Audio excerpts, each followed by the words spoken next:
రాష్ట్రంలో ప్రతి ఏరియాలో ఉన్న కేడర్కి ఆయన్ని పంపించి ఆయన ద్వారా భరోసా ఇప్పించండి. ఎందుకంటే తెలుగుదేశం పార్టీ భవిష్యత్తు నారా లోకేష్ గారండి. లో ప్రొఫైల్ మెయింటైన్ చేద్దాం, మనం ఇంకా సాధారణంగానే ఉందామంటే నడిచే రోజులు కాదు ఇవి. ఎందుకు చెప్తుందంటే ఇప్పుడు నారా లోకేష్ గారికి రాష్ట్రాన్ని పరిపాలించే అర్హతలో 100% ఉన్నాయి. అంత కష్టపడ్డాడు ఆయన.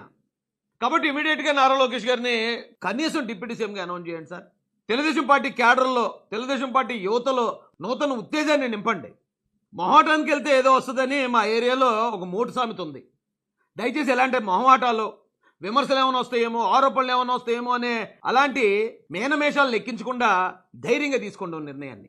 ఎందుకంటే మనం ఏ పని చేసినా విమర్శించే వాళ్ళు ఎప్పుడూ ఉంటారు. రేపు 2019 ఎలక్షన్ని నారా లోకేష్ గారు మాజీ ముఖ్యమంత్రిగా ఎదుర్కొంటారా, మాజీ డిప్యూటీ సీఎంగా ఎదుర్కొంటారా అనే దాని మీదే తెలుగుదేశం పార్టీ భవిష్యత్తు ఆధారపడి ఉంటుందండి. నేను ఇలా మాట్లాడటం కొంతమందికి నచ్చకపోవచ్చు, కానీ ఓ తెలుగుదేశం పార్టీ కార్యకర్తగా, అభిమానిగా, రాష్ట్ర అధికార ప్రతినిధిగా నా మనసుకు అనిపించిన బాధ చెప్పే హక్కు నాకుంది. దయచేసి వారసత్వం అనే ముసుగేసి నారా లోకేష్ గారిలో ఉన్న అర్హతని, ఆయన పడిన కష్టాలని, అవమానాలని తొక్కేయకుండా ఆయన ఇమీడియట్గా డిప్యూటీ సీఎంగా అనౌన్స్ చేయాల్సిందే. నేను ఎలా మాట్లాడటం పార్టీలోనూ కొంతమంది పెద్దలకు నచ్చకపోవచ్చు.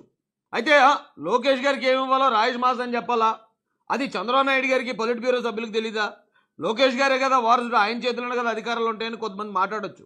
కానీ లోకేష్ గారి అభిమానులుగా ఆయన ఎక్కడో మూలను చూడడం